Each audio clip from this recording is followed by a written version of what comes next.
नमस्कार, स्वागत है आपका न्यूज 24 में और मैं हूं आपके साथ दिव्या अग्रवाल। देश और दुनिया की तमाम खबरों के लिए आप देख रहे हैं न्यूज 24 और न्यूज 24 पर अब वक्त हो चुका है सुपर 50 का।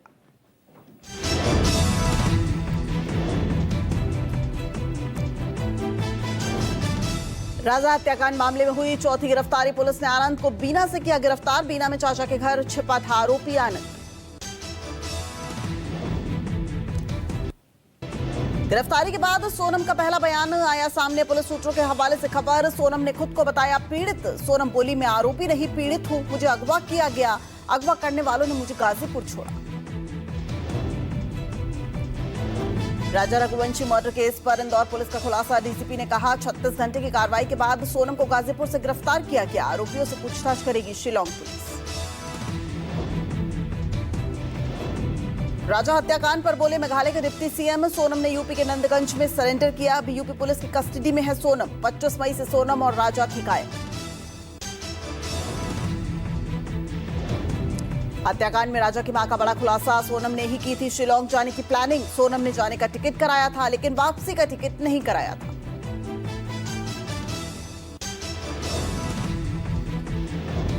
मेघालय के मंत्री अलेक्जेंडर लालूहेक का बयान। कहा सच्चाई सामने आ गई है, हमारी पुलिस ने 7 दिनों के भीतर अपराधी को पकड़ लिया है। बेहद शर्मनाक बात यह है कि मेघालय की सरकार और लोगों को ठहराया जा रहा है दोषी। राजा रघुवंशी के परिजनों ने सोनम के लिए फांसी की मांग की है। राजा रघुवंशी के भाई विपिन रघुवंशी का कहना है कि अगर सोनम इस कत्ल में शामिल है तो उसे फांसी की सजा मिले। राजा रघुवंशी हत्याकांड मामले में गिरफ्तार पत्नी सोनम रघुवंशी के पिता देवी सिंह ने कहा, मेरी बेटी निर्दोष है, मुझे अपनी बेटी पर भरोसा है, वो ऐसा नहीं कर सकती।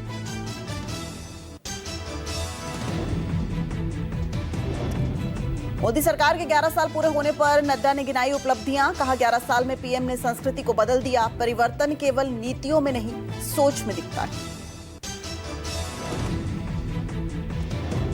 जेपी नड्डा ने कहा विकसित भारत का सपना अब केवल सपना नहीं रहा, ये सामूहिक प्रयास और विश्वास से साकार होता दिख रहा है। हम दुनिया की सबसे तेज अर्थव्यवस्था में हैं। नड्डा बोले, मोदी सरकार ने जम्मू कश्मीर से अनुच्छेद 370 को हटाया। ये बदलाव सरकार के बोल्ड डिसीजन से हुआ। जम्मू कश्मीर विधानसभा चुनाव में टर्नआउट 63% रहा। खड़गे ने ट्वीट कर मोदी सरकार पर बोला हमला। कहा पिछले 11 सालों में मोदी सरकार ने लोकतंत्र, अर्थव्यवस्था को आघात पहुंचाया, सामाजिक ताने बाने को बिगाड़ने का काम किया। नेहरू बिहार में पीड़िता बच्ची के घर पहुंची पूर्व दिल्ली के सीएम आतिशी। पीड़ित के परिवार से की मुलाकात। मामले में आरोपी अब तक पुलिस की गिरफ्त से बाहर।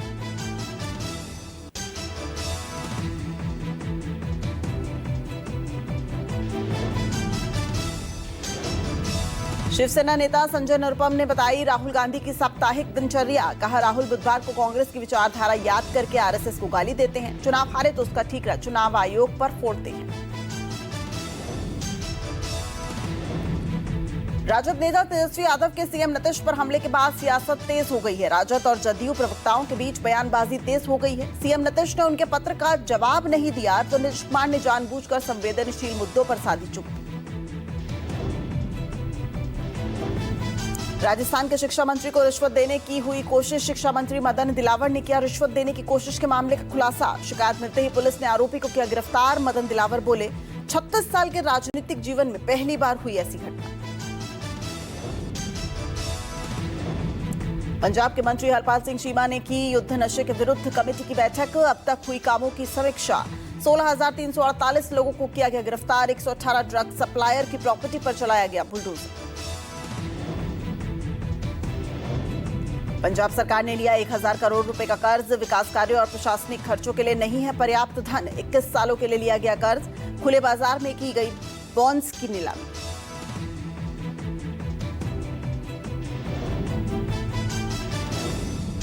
पूर्व मंत्री सैयद शाहनवाज हुसैन का राहुल गांधी पर बड़ा हमला। कहा राहुल गांधी अपनी राजनीतिक विफलता छुपाने के लिए चुनाव आयोग पर लगा रहे हैं आरोप।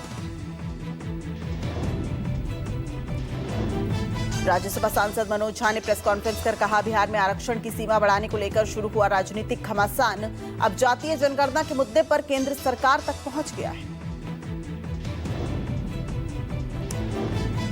मनोज झा ने प्रधानमंत्री मोदी पर निशाना साधते हुए कहा कि देश भर में जातीय जनगणना को लेकर की जा रही बयानबाजी सिर्फ एक राजनीतिक छलावा है। ओबीसी का डाटा प्रकाशित नहीं करने का फैसला जन विरोधी है।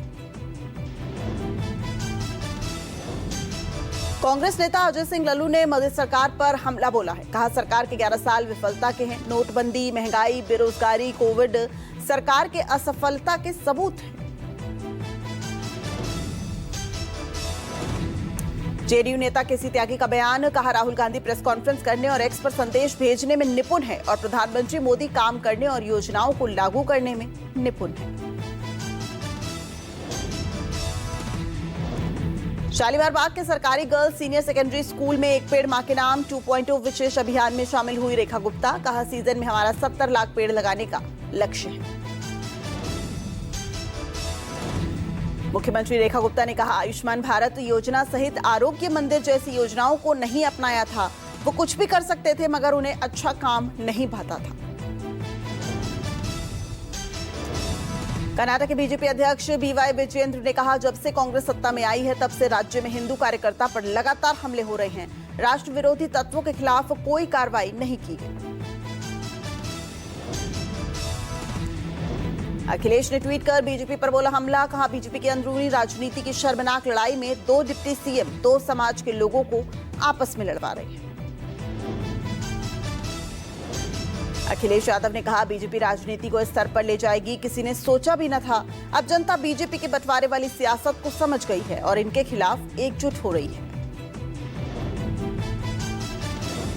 मणिपुर में एनआईए ने 3 उग्रवादियों को गिरफ्तार। पिछले साल सुरक्षा बलों पर हुए जानलेवा हमले के मामले में आरोपी हैं तीनों उग्रवादी। हमले में 2 पुलिस कमांडो की गई थी जांच। हिसार एयरपोर्ट से चंडीगढ़ के लिए पहली बार सीधी विमान सेवा की शुरुआत। सीएम नायब सिंह सैनी दिखाएंगे हरी झंडी। नागरिक उड्डयन मंत्री विपुल गोयल भी रहे मौजूद। राजस्थान में भीषण गर्मी का प्रकोप जारी। चूरू, बीकानेर, जैसलमेर समेत शहरों में पारा 45 डिग्री के पार पहुंचा। अगले 2 दिनों तक नहीं मिलने वाली है गर्मी से राहत। कांग्रेस सांसद शशि थरूर के नेतृत्व में सर्वदलीय प्रतिनिधिमंडल का अमेरिका दौरा खत्म। दौरे का उद्देश्य अमेरिका को ऑपरेशन सिंदूर की जानकारी और आतंकवाद में पाक की भूमिका को उजागर करना था। सेना प्रमुख जनरल उपेंद्र द्विवेदी ने उत्तराखंड में अग्रिम चौकियों का दौरा किया। सुरक्षा और परिचालन संबंधी तैयारियों का जायजा भी लिया। ऑपरेशन सिंदूर के बाद DGMO lieutenant general Rajiv Ghai को मिली डबल जिम्मेदारी। राजीव घई को deputy chief of army staff के पद पर पदोन्नत किया गया। अमरनाथ यात्रा के कचरा प्रबंधन के टेंडर का मामला पहुंचा सुप्रीम कोर्ट। अदालत ने मामले में तत्काल सुनवाई करने से इनकार किया। देश भर में कोरोना वायरस के एक्टिव केसों की संख्या 6,451 पहुंच गई है। बीते 24 घंटों में 358 नए केस सामने आए हैं। केरल में सबसे ज्यादा 1,957 केस हैं। कोरोना से मरने वालों की संख्या भी तेजी से बढ़ी है। गुजरात में 980, पश्चिम बंगाल में 747 और दिल्ली में 728 एक्टिव मामले हैं।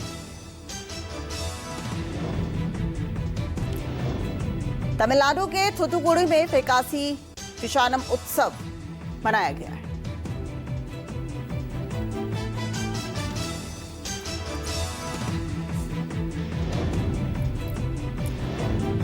लखनऊ में जुलाई से होगी 44,000 होमगार्डों की भर्ती। सिपाही भर्ती की तर्ज पर होगी परीक्षा और साक्षात्कार। यूपी में 14 साल बाद हो रही है होमगार्ड की भर्ती। पटना में एक ही परिवार के 3 लोगों को गोली मारी गई। हमले में एक महिला, एक युवती की मौके पर ही मौत हो गई। गोली लगने से एक शख्स गंभीर रूप से घायल है। अज्ञात हमलावरों के खिलाफ मामला दर्ज करा लिया गया है।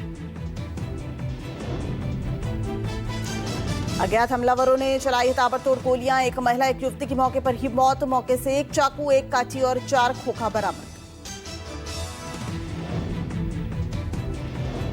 सूरत में मॉडलने की खुदकुशी। 23 साल की अंजलि वर्मोरा ने अपने ही घर में खुदकुशी की। घर में पंखे से फांसी लगाकर दी जान।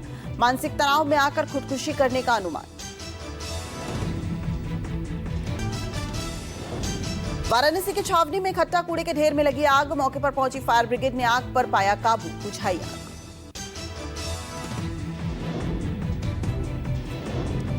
सूरत में ब्रिज पर हुआ हादसा, टैक्सी के बिना ब्रेक लगाए टर्न लेने पर हुआ ये एक्सीडेंट। हादसे में बाइक सवार पति पत्नी और बच्चा घायल।